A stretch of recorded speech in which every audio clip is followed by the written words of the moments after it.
welcome to another episode of Growth Effects, where today I'll be reviewing Bandai's 1/12 scale Boba Fett. As you've seen from the Empire Strikes Back, if I'm not mistaken.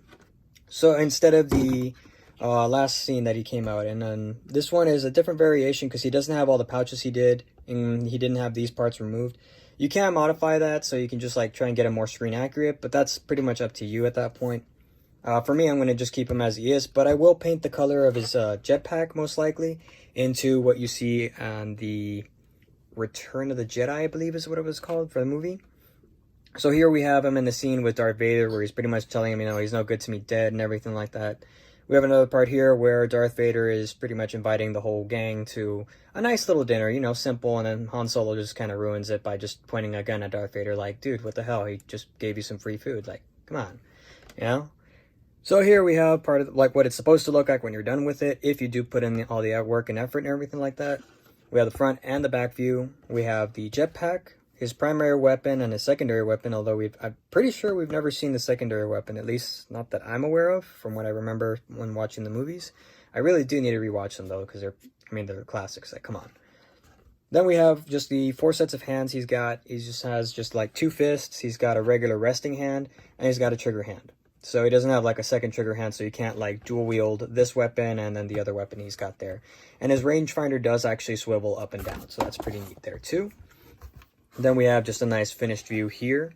So, and then we can have them like side by side with Darth Vader and everything like that, which I do, but I'm not sure if I'm going to display them both together. By the way, I picked this up at my local Target. I actually was very surprised they even had these. I picked up 2, so I've already built one of these already. I haven't finished painting him because I'm going to do a review where, you know, it's just what he looks like, unpainted, no work done or anything like that, which I do recommend that you do put in the work and the effort.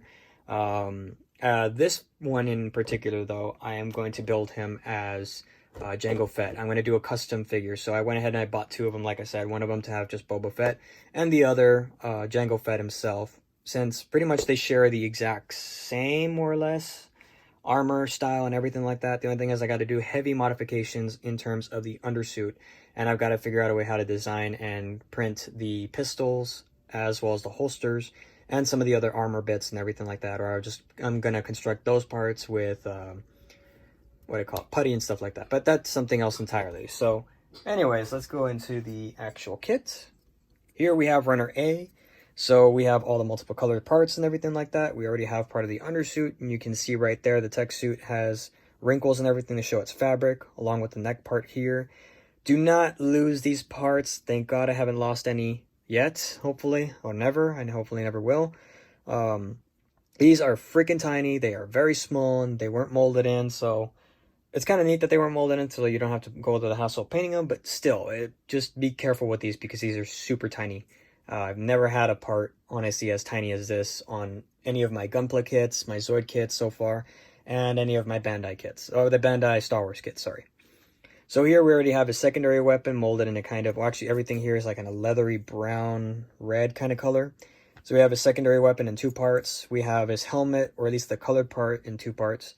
We have the belts, we have the pouches, we have the armor right here, which is just molded in a regular kind of green, I guess. It does have some of the dents already molded in, so that's pretty neat there also.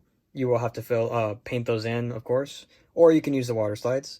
And we have part of the little things that go on the side. We have the lanyard thing, or whatever that is, that goes on the left side. Moving on to runner B, we have the jetpack, or at least this whole section here, all this little area here is just for the jetpack. This part here is for the helmet, these 2, or actually these 3 here, and these parts are for the forearm and everything. As you can see, it's all molded in one color. Some of this, I'm not really sure, I'm really 100% for in terms of what colors they molded it in, but I mean, it doesn't matter. I was still gonna repaint this or paint over on some parts regardless. So for me, I guess it's not too much of a big deal. So yeah, just a heads up for y'all, so you know what you're getting yourselves into. And he does have the iconic little dent there on the side too. Although for this particular kit, I am going to go ahead and I'm gonna fill that in with some putty and try my best to keep it as nice and round and everything like that. And then there you go for the Jango Fett kit. Moving on to runner C, we have pretty much the majority of the tech suit that you can see here.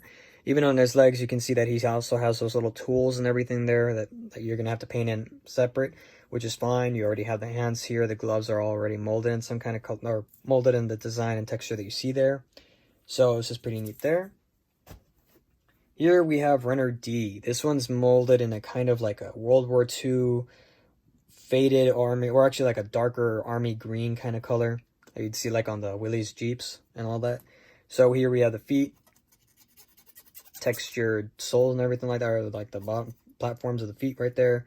We have that whisper bird thing. I forgot what it's called in the Mandalorian, but we've never seen Boba Fett use, and we've never seen the clone troopers use, or the ARC troopers use in the Clone Wars series. We have the main rifle also molded in that color, which is kind of an odd kind of decision on my part, but I mean, it's fine. And we even have the holster there for the secondary weapon, so we have that. E, we have the colored shoulder bits as well as the knee guards. So it's just molded there. You can, it's also got some dents there as well. So, and even on the knee here. So got some of that going there. F, we have it molded in a flexible kind of black plastic.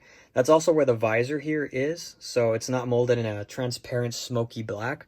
It's actually molded in a very glossy, rubbery black kind of thing.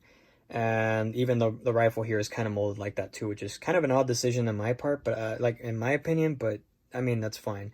The rangefinder is also, and I'm actually okay with that, only because if you ever drop this, heaven forbid you do, at least this won't snap off as easy, I think, in my opinion. So that's one benefit, I guess, on that. But this part, it was molded like this because it's a bit of a hassle to fit this into the actual visor area, where the visor housing for the helmet. So that's why I guess they went with this instead of doing a regular plastic piece, because you would have broken parts doing that. So, I mean, I guess I'm okay with that in the end for that. Here we have the polycaps. Instead of being all black color like you would get for like the other kits and everything that you get for like the stormtroopers and clone troopers and so on, it's molded in a light, or the same kind of gray that's like the whole tech suit and everything like that. So some of this is gonna probably not work for me because I need to paint it black in some areas, and other parts, well, we'll see. And then last but not least, of course, you do get the display base. So it's also molded in the same weird army green kind of color thing that this is also. And also that, yeah, so there we go. Moving on to the decals, we have the water slide, and we do have stickers, which of course never use the stickers because they suck. So you can see here it's already molded in a kind of a silvery color for these parts, although I think I'm just going to paint this in myself. But for sure I will be utilizing a majority of these decals onto the actual kit. The silver bits, most likely not, but some of the parts here, maybe, we'll see. But for the most part, yeah, I will be utilizing a majority of these decals. So for once, I'm actually going to keep that, but yeah. Moving on to the instruction manual, we have just a classic here. We do get an extra scene there, where we have Han Solo frozen in the carbonite. I think that's what it was called. Moving on, again, it's a simple thing. Pay attention to all this. Make sure you got everything that you need in any kit that you build. Doesn't even matter if it's not this one. We have the instructions, just simple, basic kind of thing. Just standard for Bandai. Fairly straightforward. Sometimes can be difficult, but in this case it isn't. And of course, we have the decal guide. So it's going to show you what decals to put where and everything like that, to make sure that you do get an accurate, look to the kit and everything like that. So yeah, but this probably won't be using that as much, or I won't be doing that because I am going to be painting this in that colorful color that he has in his last scene before he went into the Sarlacc pit. Either way, though, this concludes the video. Thank you for watching. Please don't forget to like, comment, and subscribe. I would like to grow this channel of mine and see how far it can go. But anyways, I hope you all are having an outstanding, week, year, hopefully. I know it's still hectic. But y'all take care of yourselves and have an outstanding year. This is Grey Wolf FX, signing out.